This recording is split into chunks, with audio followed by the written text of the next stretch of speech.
Situation సౌందర్య అప్పుడు నా నా ఒక మ్యాగజైన్లో వచ్చిందండి, సౌందర్యాన్ని నేను పెళ్లి చేసుకోవట్లేదు అని స్టేట్మెంట్ వచ్చింది.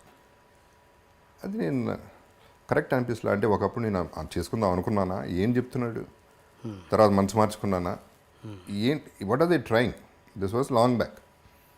స్ట్రైట్గా రామోజీరావు గారి దగ్గరికి వెళ్ళిపోయాను. కిందాల దగ్గరికి వెళ్ళా, జర్నలిస్ట్ దగ్గరికి వెళ్ళా. అంతేలేండి, మంచి రాసినప్పుడు ఏం అడగరు, ఇట్లాంటి రాసినప్పుడు అడుగుతారు, అది ఇదని యారగెంట్ రిప్లై. ఆయన కానీ పెద్ద ఆయనకి వెళ్ళా, వాళ్ళు పట్టించుకోలే. రామోజీరావు దగ్గరికి వెళ్ళి, ఏమండి ఒకటే చెప్తున్నాను, నాకు లైఫ్ ఉంది, నాకు వైఫ్ ఉంది, నా పిల్లలు ఉన్నారు, అలా అర్థం చేసుకున్నారు, నేను బాగానే ఉన్నా. ఆ పిల్ల పెళ్ళి అవ్వాలి రేపు. ఒక లైఫ్ నాశనం చేయడం కరెక్టా, అది ఆలోచించండి మీరు. ఎల్లో జర్నలిజం మన దాంట్లో రావడం కరెక్టా, అసలు ఈ స్టేట్మెంట్ అవసరమా అనేది ఐ ఆస్క్డ్ హిమ్. ఆయన ఒకటే పాపం ఆయన ఏమన్నాడు,